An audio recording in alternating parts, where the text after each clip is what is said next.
Hey, what is up guys, it is Phantom here, and welcome back to a brand new video guys. So in this video, I'm going to be going over basically I'm going to make your ultimate pet training guide and pet hatching guide, and basically the ultimate pet guide for Wizard101 guys. So a lot of people actually wanted me to do this. This was actually kind of a heavily requested thing in the comments down below, because I guess that some of you really don't know like how to make pets, which, you know, with the game being out for like 12 years or something, it's a little shocking, but you know, I can kind of understand it, you know.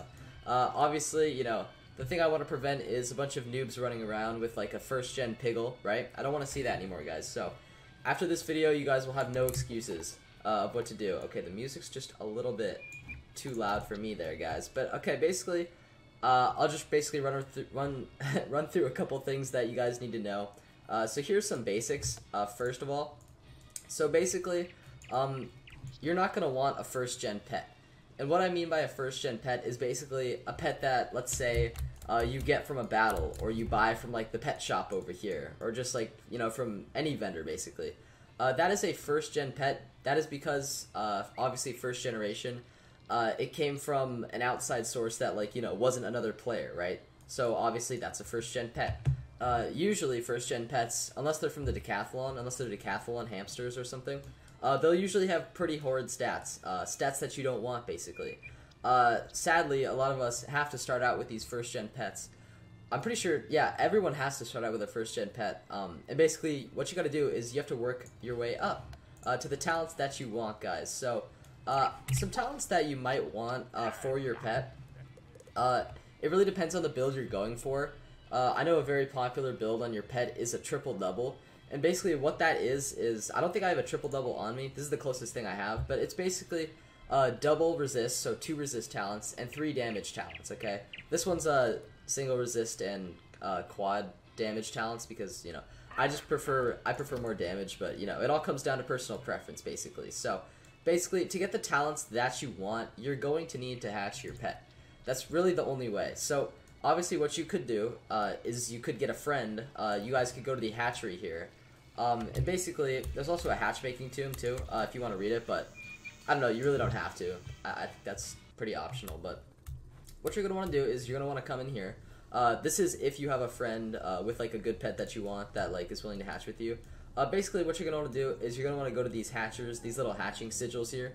And you're just going to want to go in, basically. And it's going to have a timer.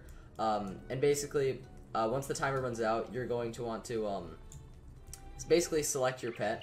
A little, like, you know, GUI will pop up, and basically you'll select your pet, you'll select his pet, and then you click the hatch button. It's pretty simple, guys. Now what most people do, because, you know, a lot of us don't have friends in this game that, you know, we, you know, ask for pets and stuff. So that was kind of the way, what I just explained to you, that was kind of the way to get your perfect pet, like, a few years ago, you know, because this guy was introduced. Okay, this is the hatch making kiosk. So let's go up to him here. Basically, you got browse pets, offer pets, manage pets. Hatching days. I actually didn't know that. So what you're gonna want to do, basically, because we're not gonna talk about offer pets and manage pets. Offer pets is basically just when you put your own pet in the kiosk and other people can hatch with it. So basically, what you're gonna do is you're gonna want to click here. It's gonna bring up a bunch of stuff. It's gonna be really confusing, right? So what you're going to want to do to make this a bit easier on yourself is, let's say, okay, for example, let's say I want like a quint damage fire pet, so that's 5 damage talents, right? What I'm gonna want to do is I'm gonna want to go up here, search for pet talents, and then it just brings up a whole list of talents. So if I type fire in here, and I want fire dealer, that's a damage talent. You can see up there. Obviously, where's the other ones? There's Fire Boon, that's another damage talent. You can, like, hover over it and just make sure that they're the talents that you want. Fire Giver, where's the, oh yeah, I forgot, guys. There's also 2 more damage talents. These are called Pain Giver and Pain Bringer. So, basically, once you search for all these talents, you're gonna want to click Search for All Talents here. And then it'll find you a pet with all these talents. Now, the thing is with this one, I'm not gonna lie, guys, there are some new pet changes coming out, and basically what's happening in the test realm right now, there's no guarantee that this is going to be in the real game, but I have a feeling it might be. So basically, they made this a bit harder in the fact that you won't be able to actually do this in in like, you know, a few weeks, whenever the test realm comes out, you're only going to be able to search for, I think, 2 or 3 talents at a time. So that's going to make it a bit harder, but I still do recommend using the search for talents button because it just makes it a little bit easier on yourself if you don't care about what pet you get. So basically, you're going to want to find a pet that, you know, you want to hatch with. So let's say, you know, I'm making my Quint Damage Fire pet, and obviously I've done some previous hatches beforehand, right? And I want to hatch with this pet, so I'll click hatch. It's going to charge me a ton of gold. The thing about this, right now it's 50k. So when the test realm does come out, and if they haven't changed anything, it's going to be probably around 150k gold if you're going to hatch with a mega pet. That's the thing. They made the cost basically proportionate to the level that one of the pets you're hatching with is. So if you want to hatch with a mega pet, basically it's going to cost around 150 gold. I don't know about the other levels. I haven't really looked into that too much, but basically what they're going to make this, so basically it costs pretty much more gold for hatching pets, which really sucks, guys. But basically the base concepts of this, though, are still the same. They're just changing a few minor things, but I'll make sure to go over those. So if I want this pet, I found a pet that I liked, right? Fire Wardles, you know, I'll click hatch, and that pet is no longer available. Okay, that's interesting. But basically, you guys get the gist of it. So basically what's going to happen is I'm going to get an egg. I'm going to get an egg of the pet. It's going to have a hatching timer. They are also changing up hatching timers in the test realm. I'm pretty sure they're going to make them longer, which really sucks, guys. But the whole basic concept of this still goes, though. So basically, once you have your pet, I don't know, let's just equip one of these Fire Wardles. Basically, once you have your pet and it's hatched, your pet's not going to hatch at adult, by the way. That mine's just, I already trained it a little bit, so. Basically, once you have your pet, you're going to want to obviously play some mini games to level up this guy. So, obviously, we're going to go over, and we're going to go to the maze. No, I'm kidding. Don't play the maze game. Seriously. Don't play any of these games, actually. What you're going to want to do, you're going to want to ignore these games, unless you really want to play them just for the fun of it. But if you're going for efficiency and you want to save your time, you're going to want to head over here to the dance game, guys. So, the dance game, basically, what you're going to want to do, oh yeah, I forgot to mention, each time you train your pet, it's gonna drain a little bit of this energy thing. So, obviously, the higher level your pet is, the more energy it's gonna cost, and then the faster you're gonna run out. That's why training pets takes so long, because energy takes a full day to regen and stuff like that. Obviously, this can be buffed with energy gear and stuff, and I'll get into that in a second. But, anyways, let's train our pet as an example. So, it really doesn't matter what level you click. I'm just gonna go with Wizard City here. It says, you know, each level buffs a different stat, but we're not actually going to be really playing the game. Yeah, you guys will see. So, basically, you're going to want to hit play here. And, basically, it's going to ask you to copy a, you know, pattern of, arrow keys. You're just going to get that wrong, okay? You just want to get that wrong. It's going to ask you again. Just click a key, click the wrong key to get it wrong, basically. What this is doing is it's basically making the game go by faster, so you can kind of just get to feeding your pet the pet snack, which is going to give it its maximum amount of XP. So basically, you're going to have pet snacks. Regardless of what wizard you are, you're going to have a bunch of different pet snacks here. And basically, what pet snacks do is they give a lot more XP than the actual game itself, especially if you have mega snacks, like me. You know, I don't mean to flex or anything, but if you do have mega snacks here, you'll want to feed your pet, basically. I'm not going to waste a mega snack on this guy, though, because I don't really want to train him, so I don't know, let's feed him some wisteria berries, or whatever these are called. So, what this is going to do, you just want to click on the snack, click feed pet, it's going to give 9 experience. I believe this game, if you got all of those right, which would really end up just taking more time, you'd only get 4 experience. So basically, you'll just want to skip through the game. You'll want to pretty much do that every single time, because really there's no use in just farming up the XP from the actual game, because you're just going to cost yourself so much more time in the long run. It's going to be really painful, and it's going to take forever to train your pet, guys, seriously. So anyways, on the topic of snacks here, let's get into mega snacks. So what mega snacks are, if I can go here, mega snacks are basically anything rank 8 and 9, so the ranks up here you can see here. So Captain Cantaloupe, for example, is a mega snack. It gives a ton of stats here. I'll explain these stats in a second, but it gives a ton of stats for your pet. It also gives, I'm pretty sure, around 45 experience, which is a lot of experience for leveling up your pet. So it's a rank 9.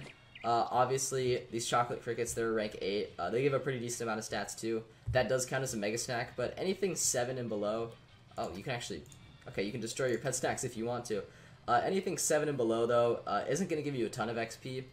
And I don't know, it's just worth it to really get mega snacks. So how you go about getting mega snacks, there's a few different ways you can do this. So the way I do it, I find the easiest way, is basically you're going to want to go into the crown shop. And yes, this is going to cost crowns for the people that want to do it this way. Obviously, it's not, you know, it's not essential, it's just recommended, like, honestly. So basically, you're going to want to go to Evil Magma Peas here.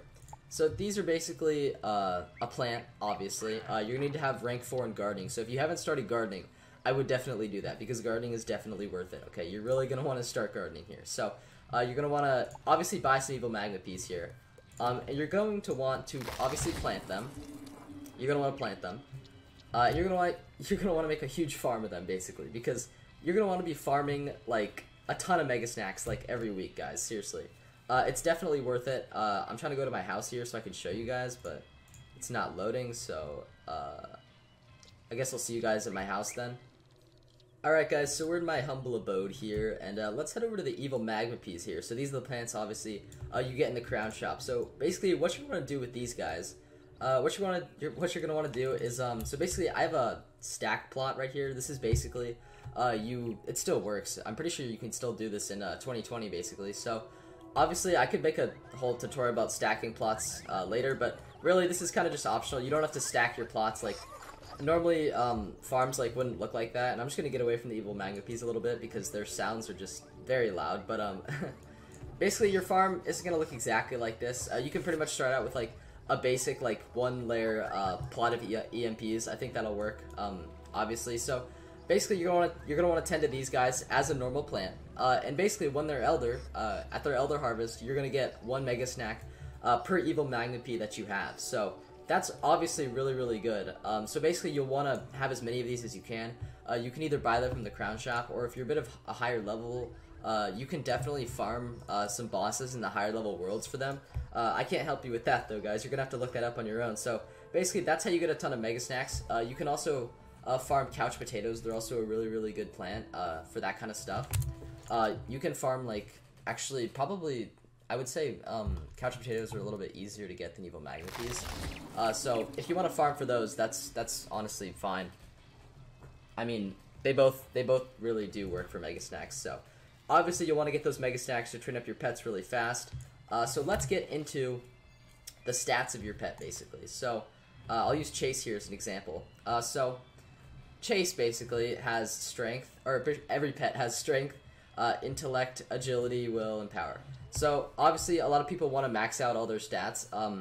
Honestly, I'm going to say this right now, you don't really need to max out intellect if you want to make a good pet. Like, seriously, intellect is, see, you can see it right there. Each one of them has a little description under it. Basically, if you get more of each stat, it'll buff your actual talents that relate to that stat. So obviously, intellect affects mana, accuracy, pip chance, incoming healing, armor piercing, critical block, and blah blah blah, pet derby stuff. I'm not going to explain the pet derby stuff. No one does that anymore. But so obviously, if you get like mana gift or something, if you have high intellect, you're going to get more mana out of that. Please don't get mana gift though. That is probably one of the worst talents you could get. So let's go over to strength here. So strength affects damage, pip chance, resistances, outgoing healing, blah blah blah blah blah. So if I had Fire Giver, for example, and I had decently high strength, it would obviously go up to 6 damage, which is the max. If I had really good strength for Fire Dealer, this can actually go up to 10 damage, 10% damage. So that's obviously really good. I actually have that on Jack here. Jack's got 10 dealer because he has high strength, over 250. He's got high will, which also affects damage. Agility, I believe, yeah, that's resistances. And then power, you're always going to want to max out power because it literally just makes every stat better, which, you know, obviously you'd want. So really you can go to each description under here and be like, okay, so I want a really good crit pet, like I want a really good crit damage pet, like Jack over here, right? So obviously you're going to want to get as much will as you can on a pet. And basically to increase their max stats, literally what you just need to do is just keep hatching. And make sure to pay attention to the stats of the pet you're hatching with, not just the talents, because stats are important too. if you really want to perfect your pet, you're going to want to have good stats on it as well. So I want a high damage pet. So obviously I'm going to want like nearly 260 will here. I'm going to want, I guess this one, agility is a little bit weird because if you do need high agility if you want that 10% proof. Otherwise it'll be like 9% proof or like 8% proof. I've gotten that on pets before too with low stats. It's really not a good time, and you know, it kind of just makes you realize you need to train a whole nother pet. So you don't want to do that. So obviously I want a resistant pet. Obviously you'd want to upgrade your resistance. Strength, obviously I always recommend upgrading this. So basically what stats you're going to want to focus on maxing out is power, will, agility, and strength. Don't bother with intellect. Intellect is a waste. Unless you're one of those OCD people that wants to have all these bars full. I mean, I can't stop you, but I recommend just not doing that, guys. So anyways, that's it for the pet talents here. So another thing to keep in mind while training your pet is basically at Ancient, it can actually give a jewel socket. So if you don't know what jewel socketing is, I'm just going to assume you do, basically, because I don't feel like explaining the whole concept of jewel socketing. But basically, what jewel socketing in pets allows for is basically for you to socket an extra talent on that pet. So for example, if we go to Chase here, so I obviously wanted, so I got 1 resistance talent and 4 damage talents, right? And I wanted more damage, right? So obviously I was able to socket Fire Boon, which is an extra damage talent. You can see down there plus 3% more damage because of that star jewel socket. So basically to socket jewels, you're going to want to go to affix jewels here, click on the pet you want, and then click that. So if I wanted to, obviously, let's say I wanted to give him Balance Giver. I would never actually give him Balance Giver, but for example, I want to give him Balance Giver, so I will select that, and then I would go here. Obviously there's a jewel already in here, but obviously if there's a jewel that you don't want in here, you can just shatter it, and it'll be gone forever.